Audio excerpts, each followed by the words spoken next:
On me fait signe, alors bonjour à tous, bienvenue donc pour cette conférence Mieux collaborer en 100 jours.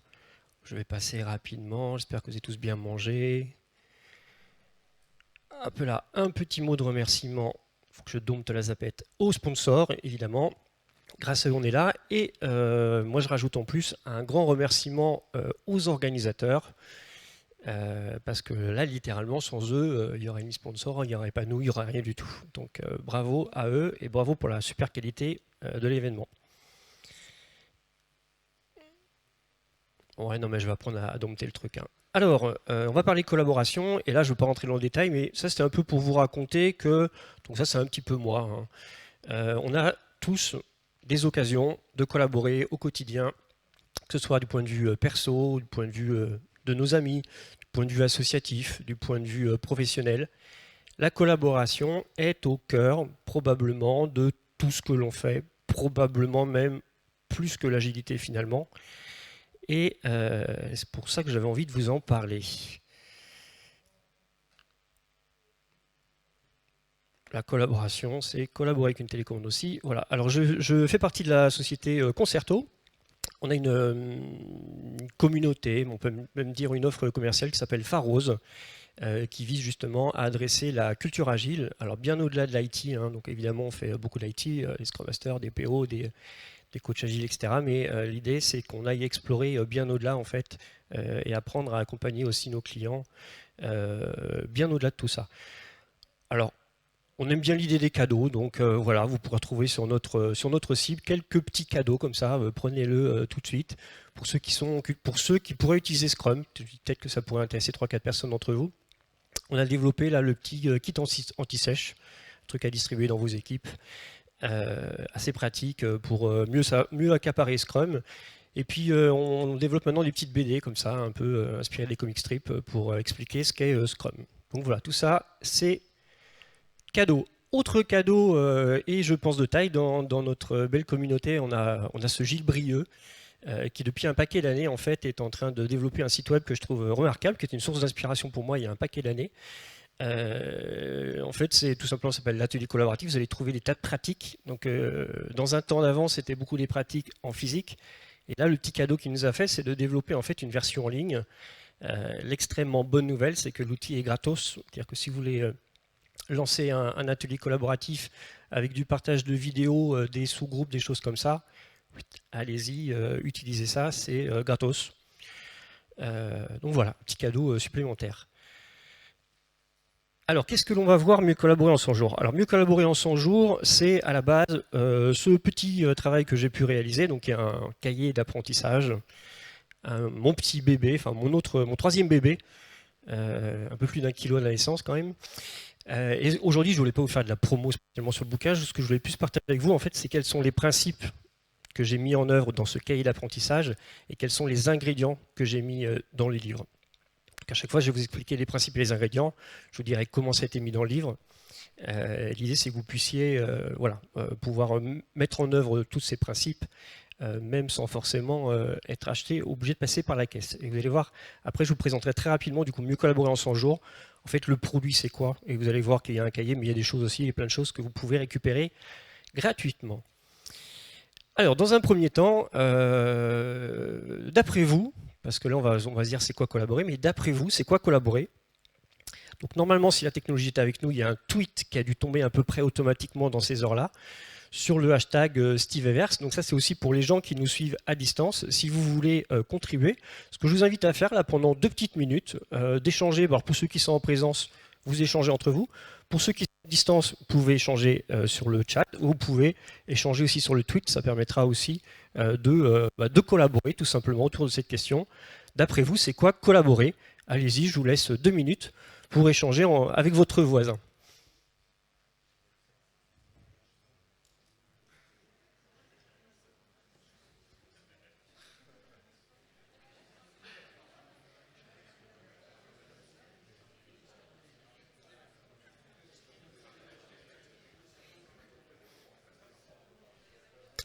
Et pour ceux qui sont en ligne, ne soyez pas timides, remplissez bien sur le chat. C'est quoi pour vous collaborer?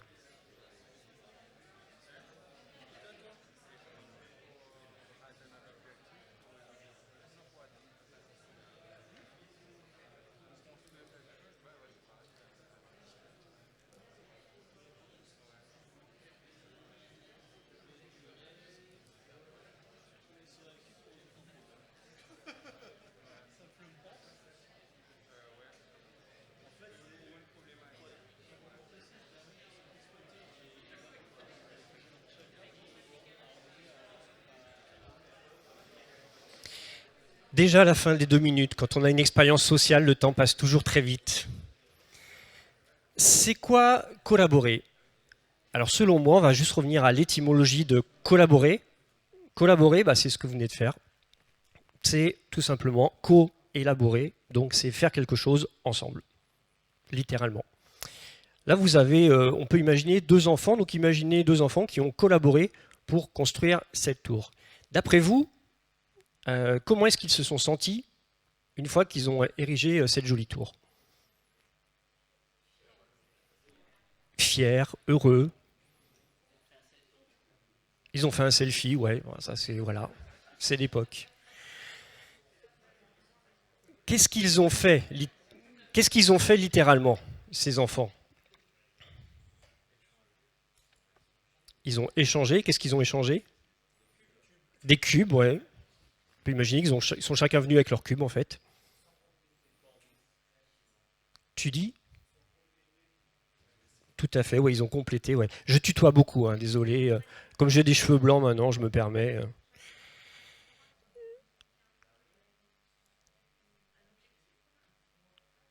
Oui, il y a aussi de ça. Oui, oui, oui. Donc ils ont collaboré. Quelle conclusion vous en tirez? Ils ont réussi. Ok.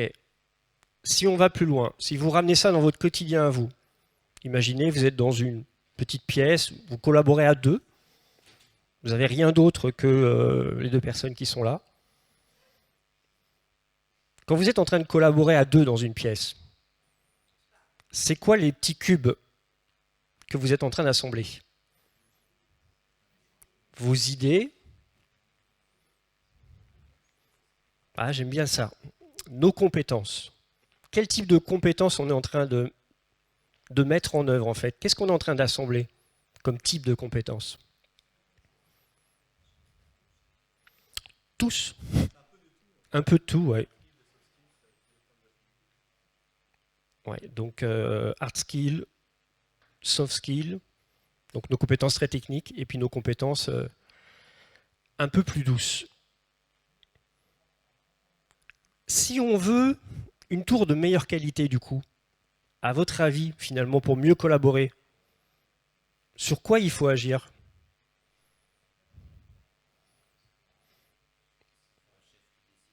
Sur un chef qui décide, ouais. Mais par rapport à cette idée de petite brique là, imaginez la brique verte, c'est un peu de qualité d'écoute, le deuxième à côté, c'est un peu de qualité technique, la brique d'après, c'est peut-être un peu de gestion des émotions, celle d'après, c'est peut-être une capacité de donner un feedback, puis juste après de recevoir le feedback. Peut-être que du coup, si on veut améliorer notre collaboration, peut-être en fait il faut agir sur ces briques. Et elles sont où ces briques? Elles sont en vous. Alors il y a les vôtres, il y a celles des autres. Le premier principe que je partage avec vous, pour améliorer une collaboration, de mon point de vue, tout ce que je raconte n'est que mon point de vue évidemment, c'est qu'il faut agir sur soi plus que chercher à agir sur le groupe. Très régulièrement, on voit mieux collaborer, blablabla, bla bla bla, et on travaille beaucoup sur le groupe. Mon point de vue, et encore une fois ce n'est qu'un point de vue, est que si on veut véritablement améliorer la collaboration dans les organisations, qu'elles soient familiales, associatives, professionnelles, le travail, il est à faire sur soi. Vous trouvez que ça ne collabore pas dans votre entreprise, travaillez sur vous. Deuxième principe à retenir, c'est individuellement et en groupe, construire un chemin d'apprentissage plutôt que de suivre un chemin déjà tracé.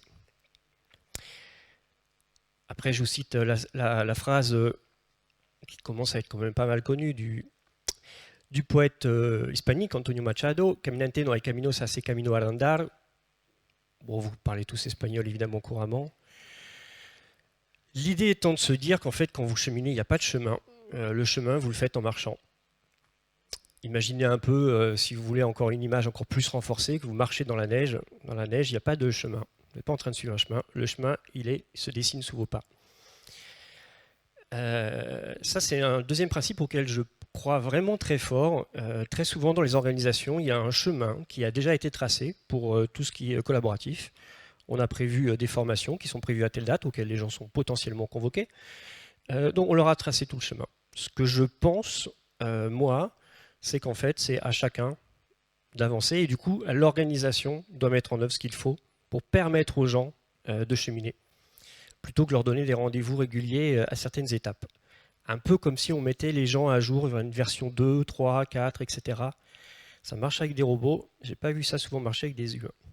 Alors du coup, mon chemin à moi, c'est un peu ce que je suis venu partager avec vous, parce que l'idée c'est que ce chemin, c'est ce que je vous partage aujourd'hui. Mon chemin à moi, véritablement, il a commencé en 2015. Moi, je suis le type qui parle d'agilité dans des organisations depuis 2010. Pendant 5 ans, c'était relativement, j'ai envie de dire, facile, parce que j'étais dans des contextes qui étaient plutôt agiles de base, hein, plutôt les profils start-up ou des grands groupes, mais qui mettaient beaucoup de moyens pour avoir des projets qui allaient dedans. Et en 2015, j'ai commencé à être en mode un peu coach tout seul, à partir sur une grosse transfo. Et là, je me suis rendu compte que tout seul avec mon Scrum, mon Kanban et 3-4 bêtises comme ça n'allait pas le faire. Donc j'ai été ouvert mes chakras. Et à partir de ce moment-là, je suis parti dans des projets de recherche empirique. Alors le projet de recherche empirique, ça fait très, très savant. Le principe, c'est quoi? En fait, c'est je collabore avec des scientifiques, véritablement, des tas de gens, en leur disant, pour être un coach un peu moins minable, quand je dis minable, je ne me dévalorise pas, c'est j'explore mes zones d'ombre, ce qui me permet d'être meilleur. Je leur dis voilà, comment est-ce qu'on doit apprendre aux gens, comment est-ce que les gens apprennent, comment on gère les émotions, etc., etc. Et du coup, c'est des scientifiques qui étaient, j'ai envie de dire, câblés comme ça, d'une certaine façon. Ça veut dire que je testais du coup les trucs. Et après, je leur donnais du feedback. En mode, Bernard, retourne dans ton laboratoire, là, parce que ce que tu me racontes, ça ne marche pas sur des vrais individus. Donc voilà, donc depuis 2015, on chemine ça. J'ai eu quelques livrables, on va dire, le projet Aristote notamment, qui était sans doute le plus gros bébé, avec un manifeste de l'apprenant que vous pourrez retrouver sur le site que je vais vous mettre à la fin. Nature Agile y Mariposa, qui est un projet plus récent qui explore un peu la part de la croyance. Et maintenant, Mieux collaborer en 100 jours, qui prend forme, encore une fois, sous la forme de ce gros bébé, qui n'est pas un livre, c'est un cahier d'apprentissage. Et on va voir pourquoi la différence est importante. Donc du coup, mon chemin, c'est des rencontres, des conférences, des ateliers pour mettre en pratique, et évidemment de la pratique pro, associative, perso. Il y a 2 principes que je vous dis d'avant. Hein. Moi, pour être meilleur à amener de la collaborative dans les entreprises, c'est moi qui travaille sur moi tout le temps, tout le temps, tout le temps. Donc c'est moi qui fais le job, et c'est comme ça que je suis meilleur pour accompagner dans les organisations. 10 ingrédients. Alors à chaque fois, du coup, je vais vous citer un peu les différents influenceurs. Hein. Alors Barbara, ça l'a fait rigoler parce qu'elle me dit qu'il va encore nous saouler avec son Tiagui. C'est vrai, ça fait partie des influenceurs. Après, vous allez en découvrir d'autres, alors c'est ça qui est sympa. Tiagui, c'est quelqu'un qui est très important parce que c'est quelqu'un que j'ai eu la grande chance de rencontrer, etc. Beaucoup travaillé avec les gens de son équipe. Voilà, je vous recommande très chaudement, évidemment, ses livres, etc. Il y a des sites web, il y a des tas de choses. Notez bien le nom, vous allez trouver des vrais trésors. Ce monsieur, à la base, est psychologue et depuis plus de 40 ans, maintenant c'est un vieux monsieur, il a plus de 85 ans, il continue de travailler. Depuis plus de 40 ans, en fait, il développe des outils, des tas d'outils qui permettent aux équipes notamment d'apprendre à apprendre, ce dont nous parlait Cécile ce matin, quel que soit le sujet. Donc ça, c'est hyper pratique. Si demain, je dois tous vous former à la physique quantique, je sais le faire, même sans connaître la physique quantique. Parce que j'ai les outils qui me permettent de vous faire apprendre. Je n'ai pas besoin d'être le sachant pour le faire. Et donc du coup, l'un des principes que je retiens de lui, c'est de laisser les participants générer leur propre contenu. Donc si on se remet dans ce mindset de collaboratif, si vous voulez mettre en place de la collaboration, peut-être un peu moins souvent aller voir des consultants qui vont vous dire quoi faire. Peut-être donner les livres ou donner quelques références, mais faites en sorte que ce soit les gens qui soient en action, qui est le premier ingrédient hyper indispensable. S'il n'y a pas d'action, il n'y a pas d'apprentissage. S'il n'y a pas d'apprentissage, il n'y a pas de collaboratif. Donc du coup, ma déclinaison à moi dans le produit que je fais, du coup, c'est un cahier d'apprentissage, c'est pas de la littérature académique. J'aurais pu faire un bouquin avec 3 fois plus d'épaisseur sur tout ce que j'avais appris en académie, mais globalement, les gens s'en foutent, et s'ils avaient lu le livre, ils n'auraient rien appris. Donc c'est vraiment un cahier d'apprentissage, un peu comme les cahiers de devoirs de vacances. Vous travaillez, et en travaillant, vous apprenez, parce que vous êtes en action. Deuxième ingrédient, la réflexion. Alors là, ça nous vient de Hélène Trocmé-Fabre. Ah, ah, tu connaissais pas ça, Barbara. Si, tu connaissais? Ah, linguiste et quelqu'un qui a beaucoup travaillé tout un tas de domaines de sciences, qui a beaucoup travaillé avec des scientifiques très, très divers, des biologistes, psychologues, etc. Ce qu'elle nous apprend, ancrer ce que nous apprenons dans notre propre histoire, c'est d'elle qu'émerge le sens. Alors elle reprend le principe de Machado, nous construisons notre chemin marchand. Et ça, alors pour faire un parallèle avec la conférence tout à l'heure de Jean-Marie, on retrouve bien cette idée de des questions plus que des réponses. C'est-à-dire que moi, en tant que coach, j'apprends à faire des questions. Alors ça fait très basique de dire ça, mais très clairement, c'est comme ça que ça fonctionne beaucoup mieux. D'interroger les gens plutôt que de leur donner les réponses. On va essayer de mettre en œuvre un petit peu durant ce temps-là. Ensuite, je vais vous parler de Henri Rodiger. Henri Rodiger, alors ça c'est pour ceux qui ont plus d'appétence pour la science. Aujourd'hui, Henri Rodiger est considéré, je pense par la communauté scientifique, comme le plus expert sur les questions d'apprentissage. Il y a quelques conférences qui traînent sur YouTube, etc. Il y a un très bon livre qui s'appelle Make It Stick, qui a été traduit en français par Mets-toi ça dans la tête, qui est un très bon bouquin de vulgarisation. Et qu'est-ce qu'il nous apprend, lui? Ce qui est totalement contre-intuitif, c'est d'imbriquer l'étude de problèmes de différentes natures. Ça veut dire quoi? Travailler le collaboratif, c'est vraiment imbriquer des tas de choses. Hein. Quand on veut que les gens collaborent ensemble, idéalement, il faudrait qu'ils apprennent un petit peu à gérer leurs émotions, il faudrait qu'ils apprennent un petit peu à donner et recevoir du feedback, il faut qu'ils développent leur qualité d'écoute. Bref, il y a au moins une vingtaine de thématiques à adresser. Et de la façon dont on le trouve régulièrement, c'est on a des formations hyper spécialisées, et en fait, les gens passent les étapes une après l'autre. Ce que nous apprend Rodiger avec énormément d'études derrière, quelqu'un aussi qui est de la recherche empirique, donc c'est pas quelqu'un qui est dans un labo, c'est quelqu'un qui expérimente beaucoup. Et comme il est américain, ils peuvent expérimenter beaucoup plus qu'en France. Ce sont des milliers d'étudiants. Ce que nous apprend Henri Rodiger, c'est qu'il faut imbriquer l'étude de choses. C'est-à-dire qu'il faut mettre plutôt un cadre dans lequel les gens vont avoir à disposition à un instant donné un peu de peut-être gestion d'émotions. Ils vont pouvoir un peu grandir là-dessus. Puis en même temps, un petit peu de qualité d'écoute. Et puis en même temps, des choses un petit peu différentes. Et qui puissent justement les picorer, qu'ils aient tout ce matériel à disposition pendant un temps donné, qu'ils puissent aller picorer dedans pour pouvoir créer en fait des liens avec tout ça. Et c'est ça qui est beaucoup plus efficient. Deuxième principe qu'il nous apprend, c'est de trouver des niveaux de signification supplémentaires pour une nouvelle notion. Ça, on va le mettre en action juste après, donc je l'expliquerai par l'exemple. Du coup, qu'est-ce que j'ai mis dans mon produit? Des conseils thématiques, parce qu'il faut quand même avoir des retours d'expérience, de trucs qui fonctionnent. Alors liés aux soft skills, évidemment. Vous avez la liste là. Et l'idée, c'est de les mettre en action.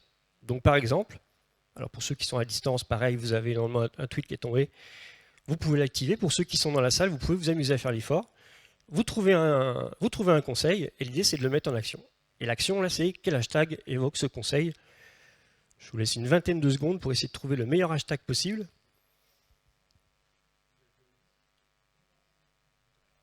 J'entends un Just Do It.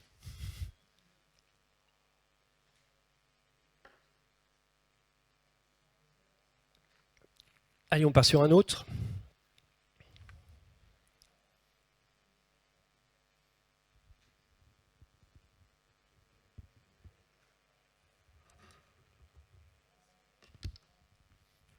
Encore un autre.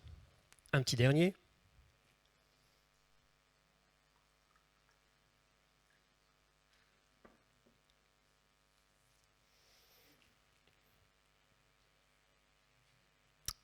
Là, vous êtes en train d'apprendre. Si vous faites l'effort, là, vous êtes en train d'apprendre. Quatrième principe, des expérimentations. Alors ça fera plaisir aux agilistes, évidemment. J'aime beaucoup cette phrase de Rodiger, je crois même que je l'ai en top sur mon tweet. Je vous laisse la lire. Ça ira beaucoup plus vite que si je vous la lis. Et du coup, ce que j'ai mis en œuvre, moi, par rapport à ça, ce sont des ateliers. C'est-à-dire que dans le livre que vous avez ici, vous allez trouver 50 ateliers. Donc, tout à l'heure, je vous parlais d'un site web. Sachez que sur le site web, les 50 ateliers sont disponibles gratuitement. Et des expérimentations liées à une thématique. Les expérimentations, l'idée, c'est que sur les 100 jours, il y a à peu près 50 jours dans lesquels j'invite les gens à tenter des expérimentations. Et je ne leur dis pas ce qu'ils vont apprendre dans l'expérimentation, j'en sais rien. Par contre, je les invite à faire les choses. Donc, il y a des choses un peu entre guillemets classiques, en tout cas qui sont devenus classiques pour moi, c'est par exemple de faire certaines réunions en marchant, surtout dans nos contextes à distance. Là, c'est le moment parfait, quoi. Je pars pendant 1 heure et on apprend des tas de choses. En tout cas, moi, j'ai appris des tas de choses sur comment faire mieux des réunions. Des choses un peu plus rigolotes à faire souvent à la maison. Tenter une réunion 15-20 minutes, les yeux fermés. Tentez l'expérience, vous verrez, de l'apprendre des tas de trucs. Alors dans ces ateliers, là, je vous ai mis un extrait d'atelier pour vous dire un petit peu l'esprit un peu de la chose, qui est de se dire, on va vous donner des conseils, on va vous donner des choses qui sont éprouvées, mais on va aussi faire émerger des choses. Et notamment, là, ce sont des ateliers que vous pouvez faire dans vos équipes. Avec tout simplement, l'objectif de cet atelier, c'est de trouver les clés d'une bonne collaboration. Voilà, ça peut être utile quand vous commencez par exemple avec une équipe, voire même avec une équipe un peu plus rodée, de partir en mode, tiens, on va se dire c'est quoi les bonnes clés d'une collaboration, puis d'ailleurs on va activer un certain nombre de choses. Là, il y a juste le début de l'atelier. Et peut-être l'idée, c'est juste de poser la question aux gens, qu'est-ce que tu apprécies chez les gens avec qui tu collabores? Allez-y, prenez 20 secondes de réflexion. Qu'est-ce que vous appréciez avec les gens avec qui vous collaborez?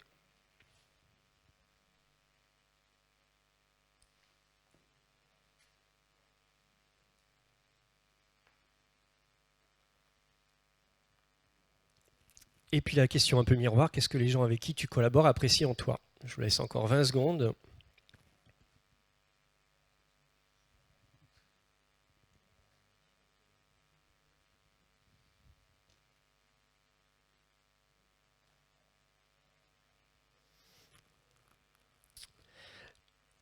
Voilà, vous prenez votre équipe, une équipe avec qui vous avez l'habitude de collaborer, vous posez ces 2 questions, vous avez déjà une liste de clés de collaboration.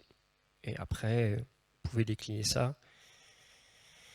5e ingrédient, du lien avec votre quotidien. L'idée, c'est de prendre quelques minutes pour se remémorer ce qui vient d'être appris et de s'interroger. Et là, c'est tout le champ des activités de débriefing. Là, pour les coachs, enfin, surtout pour les facilitateurs, ça c'est vraiment un trésor, hein, le débriefing. C'est là où vous travaillez, enfin, c'est là où les gens travaillent. J'ai envie de dire, on a un gros passif d'Agile Games dans notre communauté Agile et c'est très bien. Bon, je sais que j'étais des années un gros consommateur de ça. Je débriefais rien. Je pense que les gens n'apprenaient rien, grosso modo.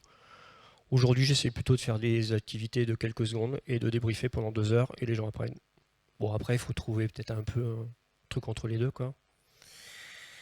Du débrief. Donc ça, c'est pareil, aussi bien sur le site que dans le bouquin. Il y a beaucoup d'exercices de débrief et des trucs un peu génériques qui vous permettent de débriefer un peu tout et n'importe quoi en vérité.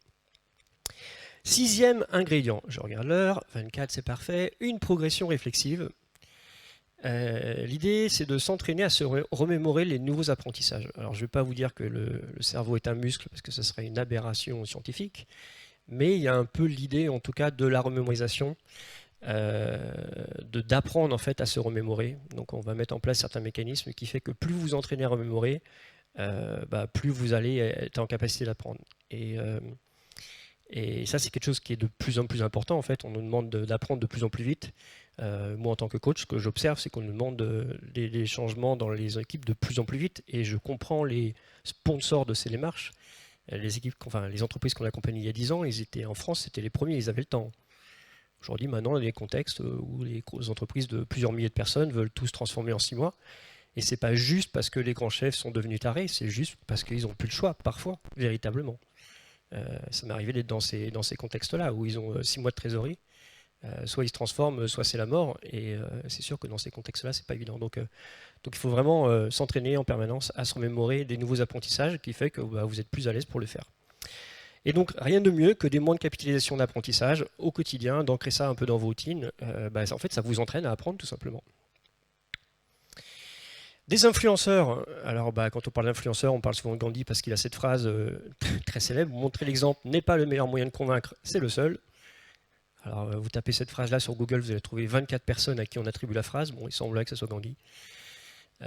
Du coup, moi, ce que je partage, c'est mes influenceurs à moi. Donc, du coup, il y en a 100, les 100 personnes qui m'ont influencé.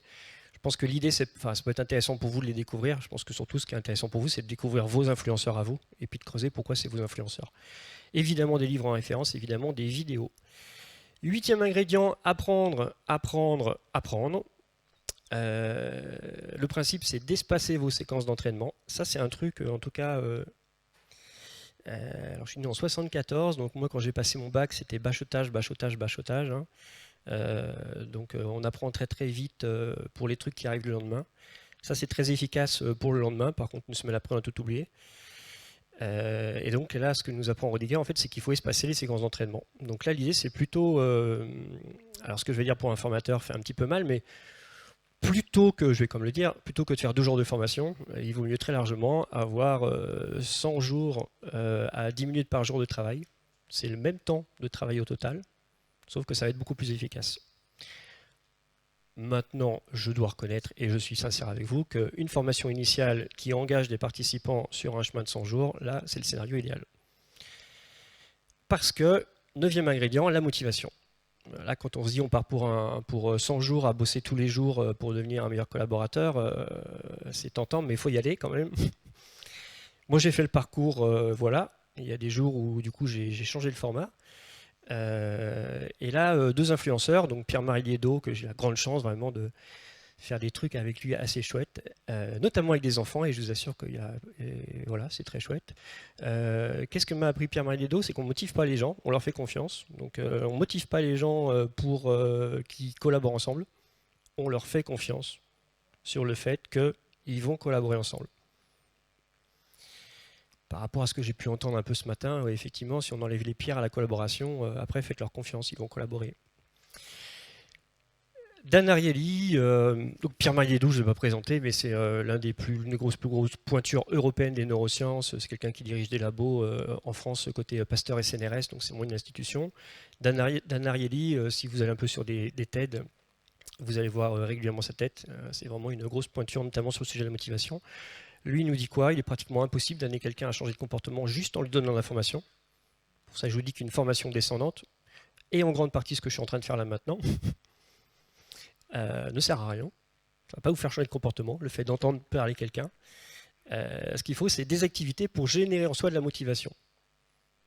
Par exemple, la recherche de sens, on va faire un petit exercice pratiquement à la fin de la conférence. Et puis ce qui va avec la motivation, c'est la confiance.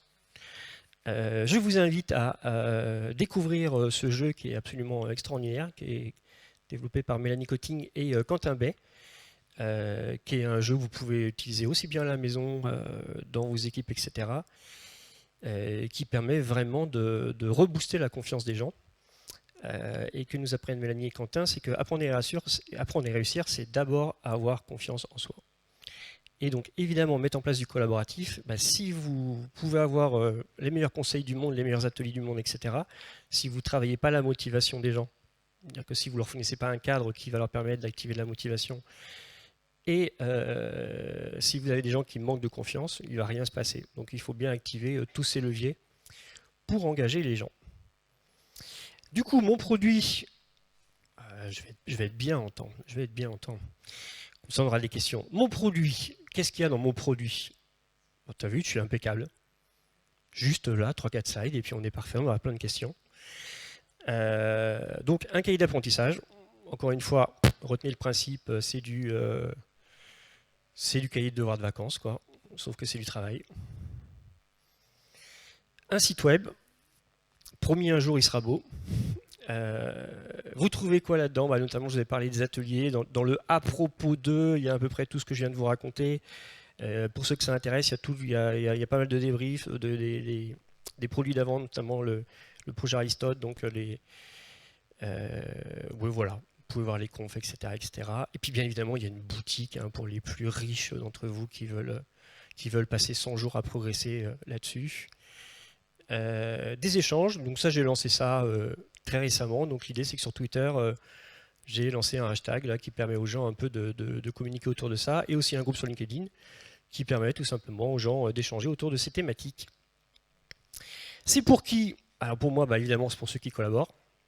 Je pense que c'est assez intéressant, notamment pour les facilitateurs aussi, puisque vous allez trouver plein d'ateliers qui sont agnostiques au côté IT de la chose. Vous pouvez vraiment faciliter dans tous les sens. On fait ça même dans des écoles, donc avec des gamins. Donc il n'y a pas de, c'est pas Scrum ou Safe compliant, c'est Human compliant. J'improvise ça.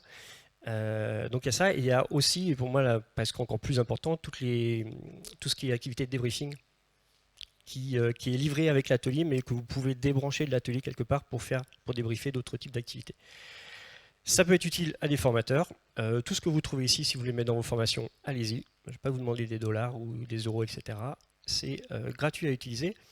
Aussi pour les coachs, il y a pas mal de scripts de questions. Donc ça, je pense que ça peut être utile pour certains coachs qui sont peut-être plus juniors, donc notamment sur les sujets de motivation et de confiance, d'avoir des kits de questions comme ça qui permettent un peu de réactiver de la confiance ou de la motivation. Les managers et les RH quelque part, s'ils veulent développer ces postures-là de facilitateur, de coach, et pourquoi pas de formateur. Alors pour ceux qui aiment les badges, il y a des badges. Pourquoi pas, finalement, il y a des gens que ça motive, donc pourquoi pas. Alors le principe des badges, c'est pas une certif, hein. Le principe du badge, c'est qu'il y a un cahier des charges, entre guillemets, pour chacun des badges. Si vous remplissez le cahier des charges, bah, vous pouvez communiquer sur le fait que vous utilisez le badge. Par exemple, hop, j'ai fini mon parcours, je peux mettre partout que je suis un collaborateur avancé.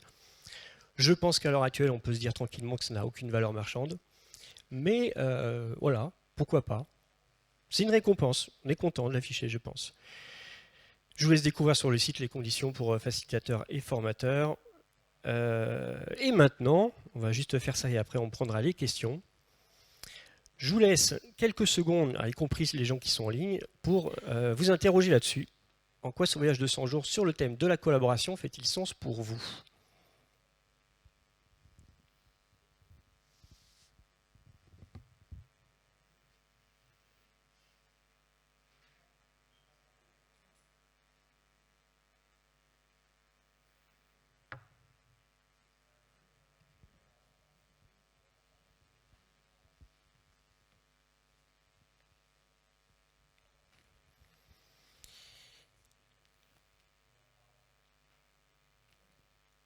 Vous irez voir sur le Twitter, vous ferez tous les exercices, comme ça vous vous reposerez la question.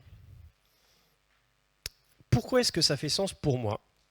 Pour 3 raisons. La première, je suis un agiliste quand même aussi à la base, et en tout cas je ne suis pas surpris de voir notre docteur Alistair Cockburn, donc pour ceux qui ne le connaîtraient pas encore, auteur et signataire du Manifeste Agile, même organisateur de l'événement, qui nous a livré il y a quelques années de ça. Alors là, ma mémoire défaillante va vous dire peut-être 2016, mais il y a peut-être des experts encore plus pointus que moi. Donc Earth of Agile, cette boussole de l'agilité, et son constat était de se dire, finalement, l'agilité, personne n'a rien compris, notre manifeste, voilà.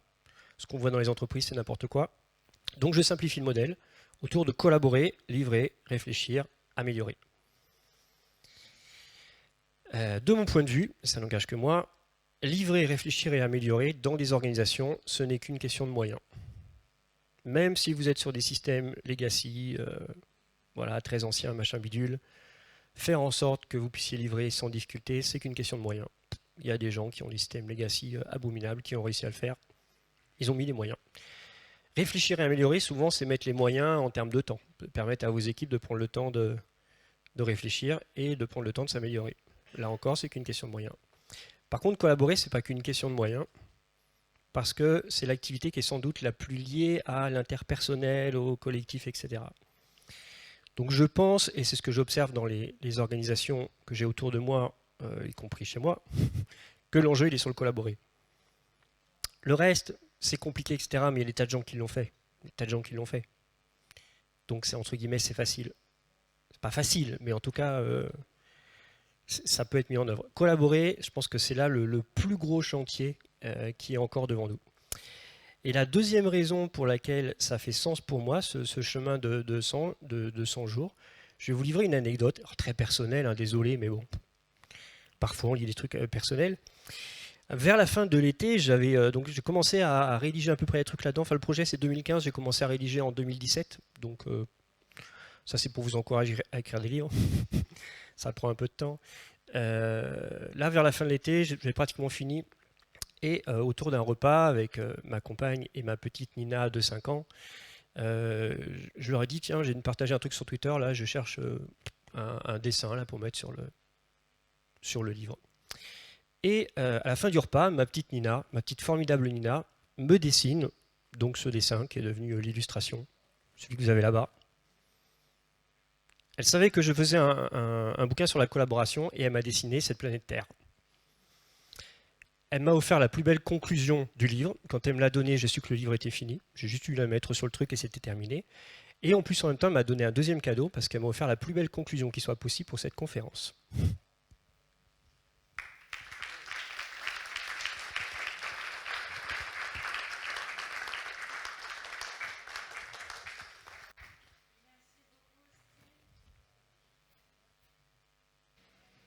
Merci beaucoup Steve pour ce talk. On va passer à la session des questions-réponses. Est-ce qu'il y a des questions dans la salle? Levez la main. Si à distance vous avez des questions aussi, n'hésitez pas. Là-bas, il y a un monsieur qui a levé une main. Ah, je n'ai pas vu la main. Elle est où? Hop, par là-bas. J'arrive. Bravo à vous. Sur le premier, c'est plus difficile. Merci. La question est la suivante. Faites-vous une différence entre collaborer et coopérer? Et si oui, laquelle?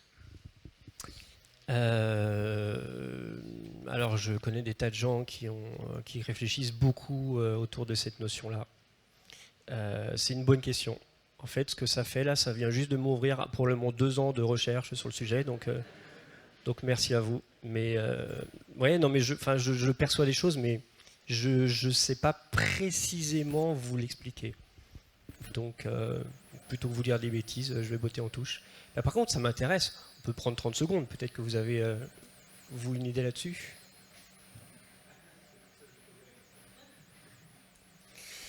Voilà. Le seul retour que je peux vous faire, c'est si vous voulez écrire un bouquin, ne choisissez pas le terme de collaboration, parce qu'en France, c'est très compliqué pour les moteurs de recherche. On a un passif historique qui fait que, voilà quoi, quand vous cherchez le livre, vous trouvez d'autres formes de livres. Donc vous peut-être mieux aller sur de la coopération. Non, je sais pas. Peut-être des gens qui ont une idée. Hein. Alors, par contre, on parle dans le micro parce que ceux qui sont à distance ne vous entendent pas. Qui veut parler? Il y a madame et je viens vous voir.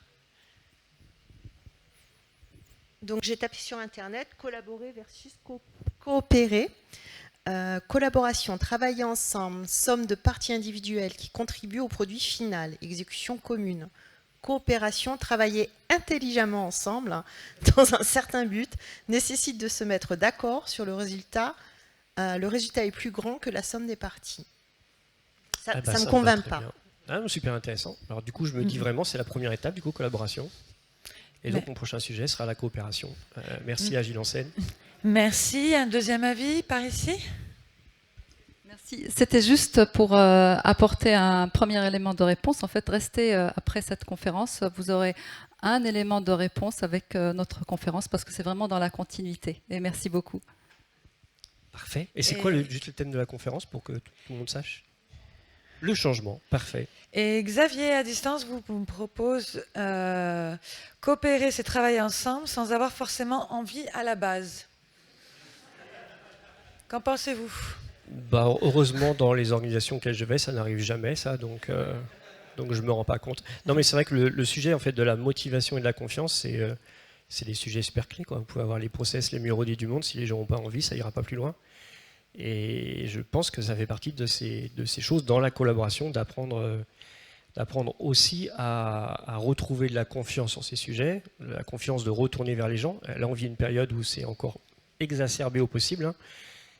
Retourner là maintenant, collaborer en physique après avoir été longtemps à distance, il y a vraiment beaucoup de boulot. Ouais, avoir de la confiance en soi pour y retourner. Et puis ce sujet de la motivation, qui est vraiment d'aller interroger les gens comme je l'ai fait avec vous à la fin, de qu'est-ce qui fait sens pour vous. Dans l'agilité, on a un peu ce côté, il faut une vision, il faut qu'il y ait un sens qui vient du management, etc. Alors peut-être, en tout cas, c'est pas le sujet de ce sujet-là. Là, ce que nous racontent les scientifiques et ce que j'ai pu expérimenter, c'est que c'est l'inverse qui est important. C'est que les gens trouvent en eux ce qui fait sens pour eux, dans une organisation. Je ne crois pas vraiment, surtout dans les grosses organisations, que tout le monde trouve le même sens en fait. Les motivations sont toutes différentes, donc ce qu'il faut, c'est que chacun trouve son sens, et du coup, il faut interroger, il faut aider les gens à trouver leur propre sens dans les tâches que vous leur confiez, plutôt que de leur dire voilà la tâche et voici le sens qui va avec. Merci Steve. Y aurait-il une autre question dans la salle ou à distance? J'arrive. Au premier rang.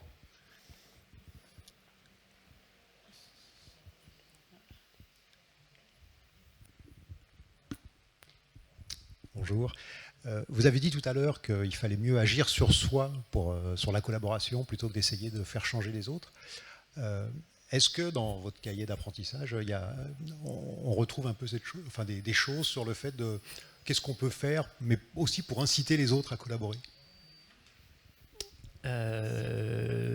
Est-ce qu'on retrouve de ça indirect. Enfin, je pense sincèrement, ce que je vais vous dire, là, je pense sincèrement que la phrase de Gandhi, 3000% vrai, 1 milliard de fois validée par les scientifiques. Les scientifiques, ça ne veut pas dire qu'ils ont raison, hein, mais en tout cas, c'est un autre regard. Des gens comme Tyagi sont des gens qui ont plus de 40 ans de pratique sur du collaboratif, etc. Tyagi, il est capable de vous former demain sur de la physique quantique, mais avec un public chinois, alors qui ne parle pas chinois. Donc il y a un vrai art de ça. Je pense véritablement que le modèle, c'est la meilleure façon de changer quoi que ce soit. Parce qu'on le vit très bien à l'inverse, c'est-à-dire et peut-être que ça ressemble à certaines de vos organisations, allez savoir, des managers ou des dirigeants qui sont perçus comme étant les modèles et qui appellent à l'injonction de l'agilité, de la collaboration, et pour lequel, dès qu'ils ont un embryon de comportement qui n'est pas en phase avec cet appel, tout de suite ça bloque tout en fait. Donc je crois sincèrement, mais vraiment véritablement sincèrement, que première chose qu'il faut travailler, c'est soi-même. Moi, quand j'arrive dans une mission, première chose que je travaille, c'est moi. Qu'est-ce que je dois apprendre pour apporter de la collaboration dans ce milieu-là, avec peut-être de l'expertise d'un paquet d'années avant, mais là c'est autre chose, c'est d'autres gens, c'est d'autres compétences qu'il faut que j'aille attraper. Donc, et je crois véritablement que quand on est modèle comme ça influe en fait sur les gens qui vont finir en fait par adopter ce comportement. Il n'y en a pas d'autre. Si on n'est pas exemplaire soi-même, on ne va pas influer. Donc je pense sincèrement, et Dan Ariely l'a dit tout à l'heure, il n'y a aucun moyen d'activer des leviers dans la tête des gens. Aucun, ça n'existe pas. Par contre, et si je le fais très court, il y a des neurones miroirs, il y a des tas de choses comme ça. Il y a des tas de choses qui fait qu'en fait, quand vous activez des choses en vous, eh ben, vous allez déclencher des choses chez les autres. Donc c'est véritablement, j'en sais rien, c'est de mon point de vue et conforté par des gens qui ont un peu de background en sciences, le meilleur levier pour changer les autres. Et ça, c'est difficile de changer soi. On est tous dans une zone de confort où on se dit c'est toujours de la faute de l'autre en fait. Changez vous-même et vous allez voir que 3-4 choses vont bouger autour. Merci. Une dernière question? Pas pour le moment. Est-ce qu'on peut afficher la dernière slide avec le QR code, s'il te plaît, Steve? Avec plaisir. Merci, Steve, pour ce talk. Merci à toi et merci à elle aussi. Et merci, j'ai pas ton prénom en régie, mais voilà, à travers vous, merci Lorga, très bel événement. Et bonne fin de journée.